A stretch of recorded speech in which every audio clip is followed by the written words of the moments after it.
మొదటిగా దేవుని నామంలో మీ అందరికీ ప్రాంతంలో ఉన్న వారందరికీ వందనాలు చెల్లించుకుంటూ ఉన్నాం. మేము ఈ సందర్భంలో ఎందుకు ఈ విధముగా చేస్తూ ఉన్నామంటే, మనందరికీ తెలుసు డిసెంబర్ 25వ తేదీ క్రిస్మస్ అని. మామూలు క్రిస్మస్ అంటే ఆ రోజే మందిరానికి పోయి ఆడ కొవ్వొత్తులు వెలిగించి వచ్చేసే వాళ్ళు చాలామంది కనిపిస్తూ ఉంటారు.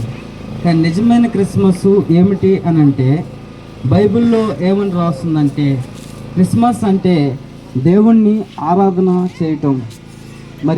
దేవుణ్ణి ఆరాధన ఎందుకు చేశారు అని అంటే, దేవుడు మన పాపముల నిమిత్తము ఈ భూమి మీదకి వచ్చి ఆయన అనేక శ్రమలు అనుభవించి చనిపోయి తిరిగి లేచాడు. ఆ విధముగా ఇక్కడ ఉన్నటువంటి మేమందరమే యేసు ప్రభువుని మేము నమ్మాము.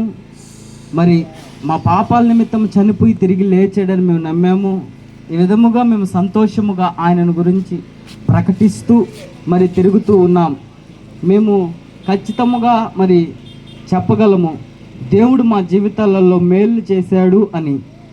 ప్రియమైనటువంటి దేవుని బిడ్డలారా, ఒకానొక సందర్భంలో ఇక్కడ మైకు పట్టుకొని ఈ మాటలు చెబుతున్నటువంటి నేను మరణానికి అప్పగించబడాల్సినటువంటి వాడును.